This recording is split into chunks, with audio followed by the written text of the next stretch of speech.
Bem, amigos, terminou o grande clássico meme de Galvão Bueno para a despedida do Brasil na Copa de 2022. Não sei se vocês lembram, eu uso isso muito na minha vida, mas enfim, hoje estou aqui para falar um pouquinho sobre a Copa do Mundo de 2026. E aí eu tenho que deixar claro aqui de novo, eu já falei algumas vezes e eu tenho que repetir.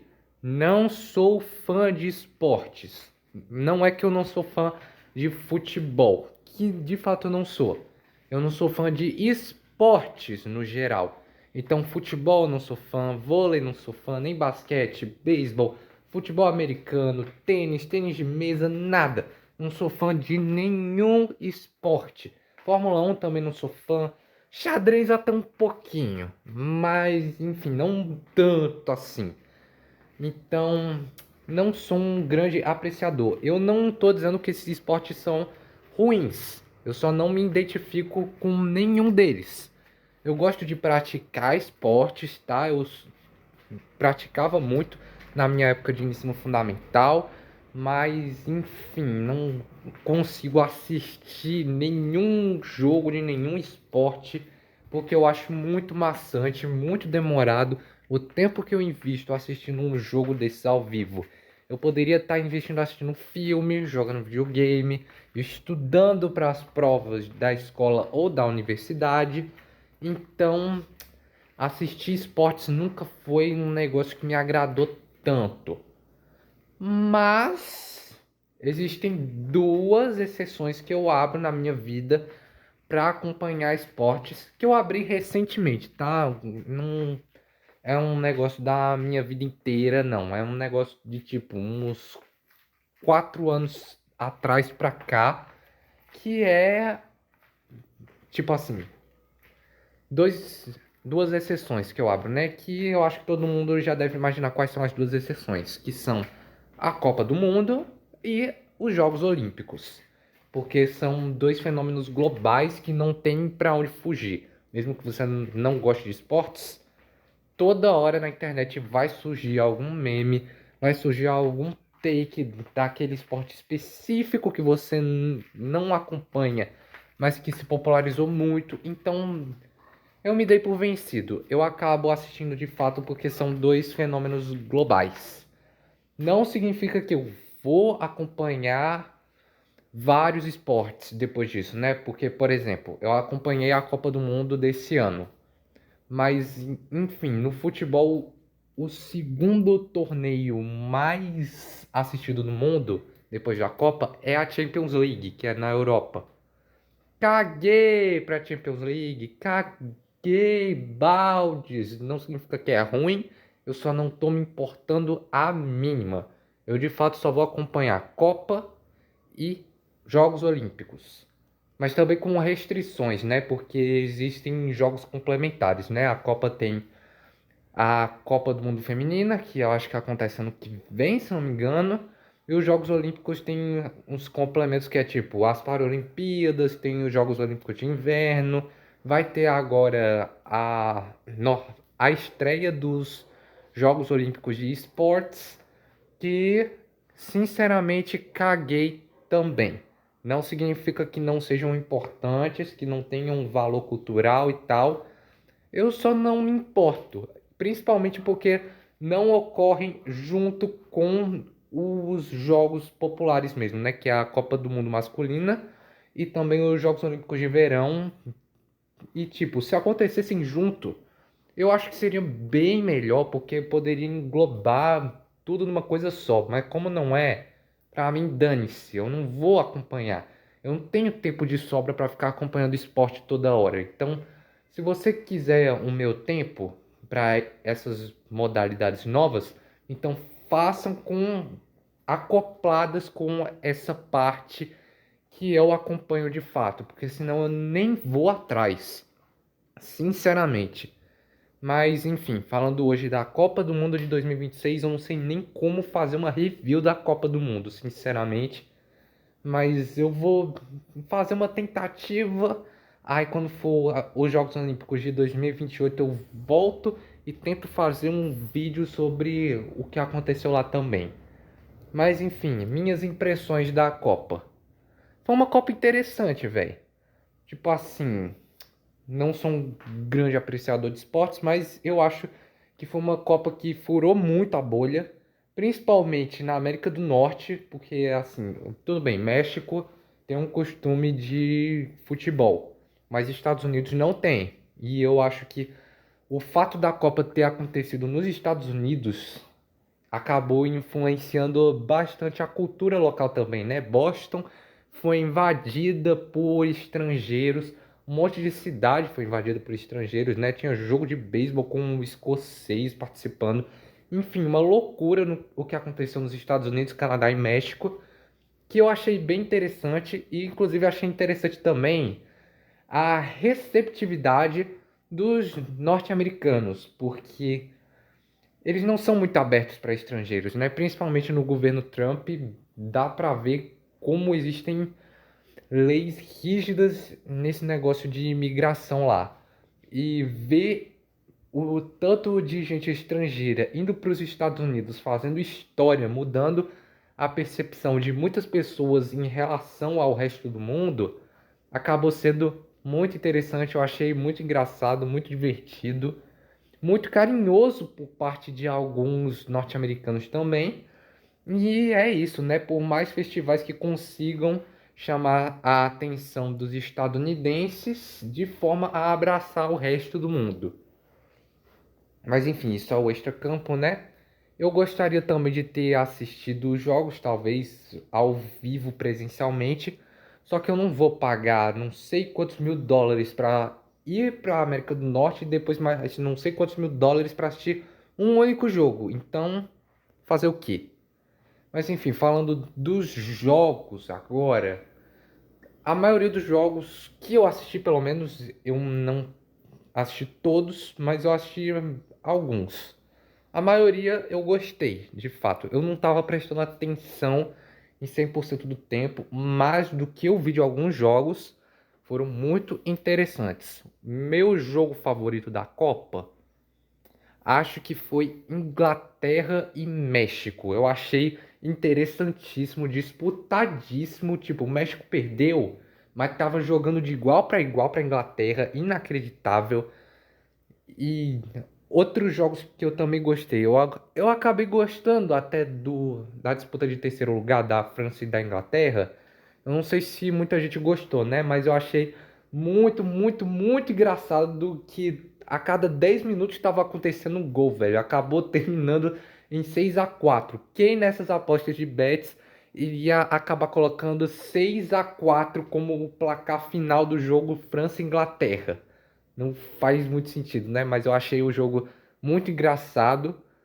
Afinal, achei meio tediosa, confesso, apesar de o intervalo ter sido animal. Trouxeram Tom Cruise no intervalo, aí teve show de BTS, teve show do Justin Bieber, teve Shakira também, Madonna trazendo o Ronaldinho Gaúcho e Ronaldo Fenômeno, brabo demais. Trouxeram também o Ted Lasso, velho. O Ted Lasso tava no intervalo da final da Copa. Muito legal a referência. Tem até uma homenagem muito linda pro Pelé. Morreu, infelizmente, depois do final da Copa passada. Então essa é a primeira Copa pós-morte do Pelé. E eu achei ainda muito legal a homenagem que fizeram pro Pelé. Mas enfim, o intervalo eu achei muito brabo. O jogo em si não gostei tanto porque demorou pra sair gol. Demorou. Foi no finalzinho da prorrogação que saiu. E tava demorando, velho. Tava demorando. O jogo acabou em 1-0. Eu achei meio chato esse jogo, sinceramente. Aí eu sei que muita gente acabou saindo com saldo positivo porque a Argentina perdeu. Merecidamente porque os argentinos não merecem, na minha concepção, principalmente pelo racismo escroto deles. Apesar de eu ser um admirador do Messi, tá? Eu gostaria de ver o Messi ganhando mais um prêmio, mas se for pela Argentina, eu não ia ficar tão feliz assim, não. Apesar de que a Argentina jogou relativamente bem nessa Copa, né? Alguns jogos ela quase perdeu, mas graças ao Lionel Messi, né, o gênio, acabou dando uma chance de virar, né? O jogo do Egito foi isso, teve um outro jogo, eu não lembro se foi o da Suíça, se foi...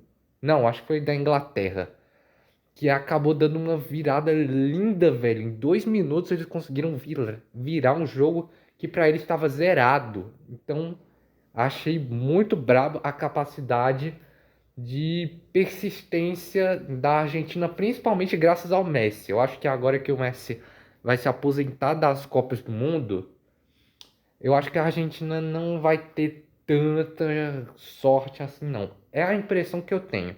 De novo, eu não sou um acompanhador tão grande de futebol. Mas, enfim, fazer o quê? A França também jogou muito bem, apesar de ter sofrido uma zica muito grande nessa reta final, velho. Eu não sei o que aconteceu. Que a França jogou bem a Copa inteira, tava destruindo todo mundo que tava jogando contra ela. Aí chegou contra a Espanha, perdeu. Chegou na disputa de terceiro, disputando contra a Inglaterra. A França, na minha concepção, era favoritíssima. Acabou perdendo. Como assim, velho? E eu acho merecidamente, eu acho que a figura do Mbappé é meio enjoada. Não sou um fã dele, diferente do Messi. Mas, enfim, fazer o quê? Aí tem uma outra coisa interessante dessa Copa que supostamente era a Copa dos protagonistas, né? Porque aqui a gente tinha o Mbappé, o Messi, que eu acabei de falar, tinha Cristiano Ronaldo, tinha Harry Kane, tinha o Haaland, tinha o Neymar também, vários jogadores, mas eu não senti tanto assim que foi a Copa dos Protagonistas, porque alguns desses times foram eliminados bem rápido. Então, não senti que foi a Copa dos Protagonistas, não. Talvez a Copa do Harry Kane, do Messi e do Mbappé, porque eles chegaram muito longe. Agora, de resto, não sinto tanto isso, não. Sobre a Espanha campeã, não sei se eu fico tão contente assim, não. É porque a Espanha, a impressão que eu tenho é que jogou muito no seguro. Ela não teve um desempenho tão espetacular assim como foi o da França, por exemplo, que eu acho que teve um desempenho muito brabo. Mas, enfim, não desgosto, mas também não tô tão contente assim, né? Segundo título da Espanha, mas uma coisa eu tenho que admirar aqui, que é a capacidade de defesa da Espanha, porque só tomou um gol a Copa inteira. Tá de muito parabéns, velho. Porque se fosse eu naquele time, meu amigo, a gente já teria levado um 3-0 já nas 16 de final. Então, parabéns pro time da Espanha que conseguiu se organizar a ponto de não levar gol nenhum. Muitos parabéns. E agora falando do elefante branco na sala, Brasil. Ai, que nossa, que decepção que foi o Brasil nessa Copa, hein? E olha que eu me decepcionei já no primeiro jogo do Marrocos. Quando eu vi aquele jogo do Marrocos, eu já assumi pra mim mesmo. O Brasil não vai ganhar essa Copa de jeito nenhum. Porque o Brasil jogou muito, muito, muito mal nesse jogo do Marrocos. Aí depois teve o jogo do Haiti, que supostamente era um filme. Um time fraco, mas passou umas dificuldades no segundo tempo que não dá pra entender. Ao da Escócia, eu não consegui prestar muita atenção, eu estava ajustando algumas coisas no computador, então eu não posso opinar muito sobre o desempenho do Brasil. Sobre o jogo do Japão, apesar de ter tido uma virada muito braba, pô, o primeiro tempo foi uma merda, meu amigo, uma merda. O Casimiro chutando a bola na cara do companheiro de time, não faz o menor sentido, velho. E aí chegamos depois na partida contra a Noruega, que era esperado, velho. A pessoa fazia um monte de piada com o Haaland, dizendo que ele ia atropelar todo mundo. Mas pra mim já era esperado que o Brasil podia perder pra Noruega. porque o Brasil não tá com confiança nenhuma, os jogadores jogando muito mal, alguns com muita má vontade, inclusive eu pude reparar. E por mais que tenha tido talvez um momento de esperança perto do final do jogo, que foi o pênalti que o Neymar marcou o gol, cara, foi um jogo muito triste, velho. Meu Deus, como é que o Brasil, que é o maior campeão de Copa do Mundo, tem 5 títulos? Como é que conseguiu juntar um time tão ruim, velho? Porque eu acho que o time da minha escola, comigo jogando, conseguia jogar melhor que o Brasil nessa Copa. E olha que eu sou ruim jogando futebol, tá? Eu sou bom na zaga, mas no resto eu sou horroroso. Então, pô, Brasil, melhora na próxima. Eu sei que não vai, porque eu esqueci o nome da parte que cuida do time de futebol do Brasil na Copa. Mas ela tá ganhando muito dinheiro com a Copa. Não vai querer melhorar para a próxima de jeito nenhum. Espero que muitos dos jogadores não voltem para a próxima. Talvez o Vini Júnior, tá? Ele jogou bem. Mas foi complicado o Brasil nessa Copa, gente. Muito, muito, muito complicado. Ainda bem que eu tive aula durante esse mês de julho, porque aí eu pude focar em coisas que realmente importavam muito mais do que o Brasil nessa Copa. Mas foi triste a situação, né? E é isso, né? Esses são os meus comentários sobre a Copa do Mundo de 2026. Nota? Não vou dar nota, velho. Não faz o menor sentido dar uma nota para a Copa do Mundo, né? Mas enfim, nem para Olimpíadas vale a pena. Mas esses foram os meus comentários. Esperançoso para a próxima Copa, né? Que é Espanha, Portugal e Marrocos. E tomara que troque o time do Brasil, porque eu não aguento mais ver jogo ruim desse, velho. Putz grila, que tristeza. Mas enfim, até a próxima, gente, e tchau!